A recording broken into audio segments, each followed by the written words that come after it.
So you've got the Future Fuels discussion paper, which is out today. There's a bit to it, but part of it will encourage businesses to take up fleets of electric vehicles. Why prioritise business instead of individuals?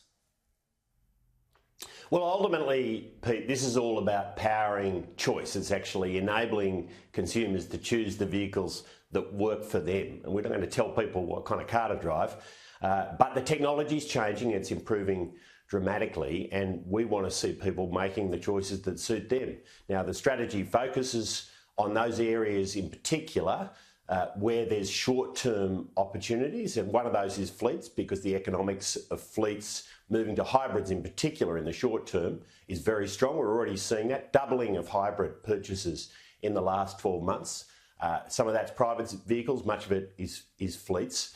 But we also see the opportunity to actually create the infrastructure, put in place the infrastructure for the longer term as well, because EV uptake will increase over time. The economics still have got a little way to go, but they will, and that means having the charging infrastructure in place, making sure our electricity network is resilient and able to deal with that. And those are roles for government. But ultimately, the role for the consumer is to choose the vehicle that suits them. We're not going to impose any kind of tax on consumers, as Labor proposed at the last election. Our focus will be very much on what's right for individual consumers. OK, you've ruled out those subsidies for the private uptake of hybrids and battery electric cars, but wouldn't subsidies actually encourage a greater uptake? Well, you can get a greater uptake of anything if you like, if you're prepared to throw enough money at it. But the point here is whether it's value for money, and it's simply not value for money at the moment. That's clear from the numbers we've done. Look, if we were to try to force people into consumers into electric vehicles tomorrow, it would be the equivalent of a $747 up to $747 per tonne of carbon we're abating. Now we can bring down carbon emissions at $16 through the emission reduction fund. So it's just not value for money. But look, the technology is improving quickly and it's happening. I mean, the shift to hybrids we're seeing at the moment, a doubling in the last 12 months. It's already happening. And the fact of the matter is this report tells us that you reduce emissions more by shifting to a hybrid in most states than you do shifting to an electric vehicle.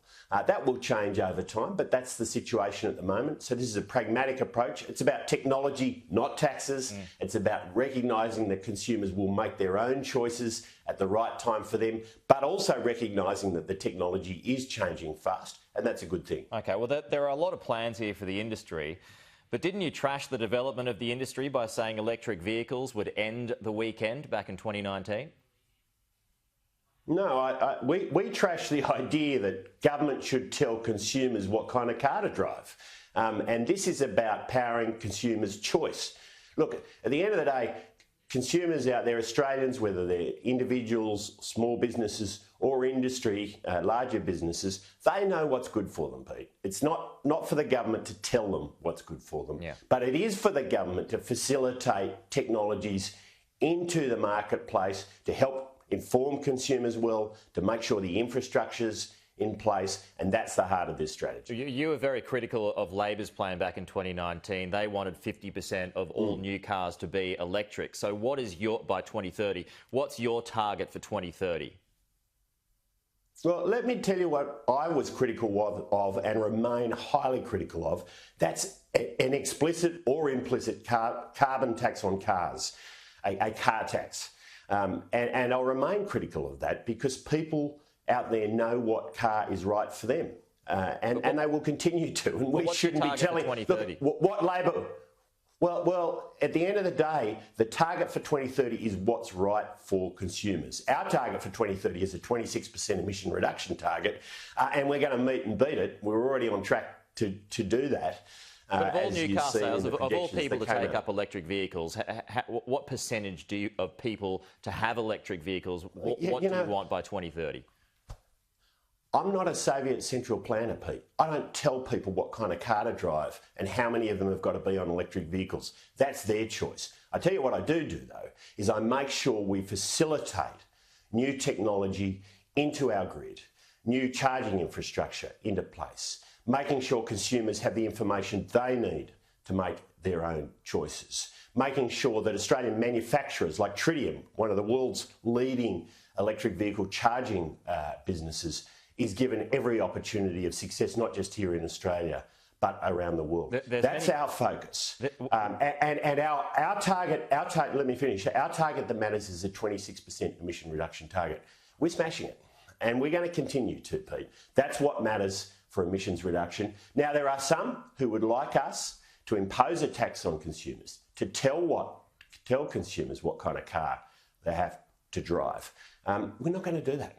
That is not the way, iPhone uptake didn't happen because we imposed subsidies or taxes. Australians are very fast adopters of technology when the technology works for them.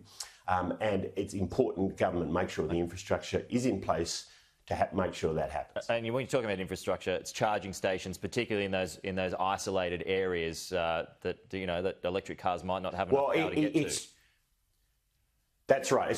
Charging stations is one bit. So we've committed $75 million, $74.5 million in the budget to the Future Fuels strategy about facilitating these technologies into the marketplace. Part of that is making sure that the charging stations are in place. Part of that is making sure that the electricity networks can cope with the changing demand that they will see and the changing usage they will see of the electricity network as people bring these vehicles into the grid. So that's the practical work that has to happen to integrate new technologies into our transport systems, into our energy system. It's the practical work that we focus on in this area, and it's the practical work that will deliver the ultimate outcome, which is to meet and beat our Paris targets and contribute to our part of what needs to happen here across the globe. Just a couple of quick ones, Minister, before you go. The world's largest battery set to be built in the Hunter.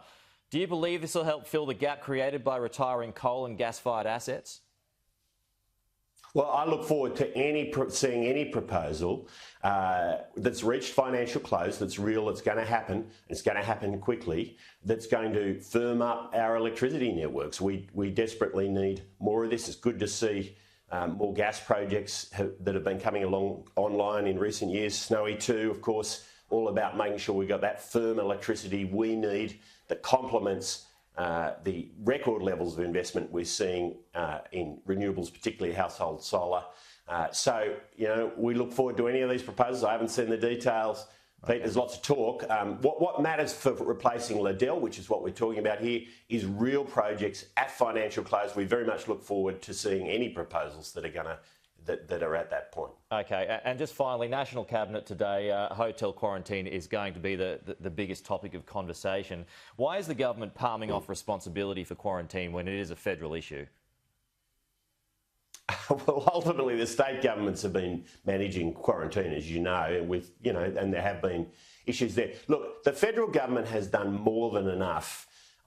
If you just look at the numbers, in supporting communities through a very tough time over the last 12 months. Our financial contribution has been way beyond what any of the states have contributed, and it continues to be. I mean, this has been a massive federal contribution to support our economies and our communities, our workers through the last 12 months. There's never been a state minister or premier who didn't come with begging bowl asking the federal government for more money. That's the nature of these things, Pete. But we will continue to provide the extraordinary support we have as it's needed. Wow. And I think Australians understand that our contribution has been very significant. Okay, Energy Minister Angus Taylor, as always, appreciate your time this morning. Thanks for joining us here.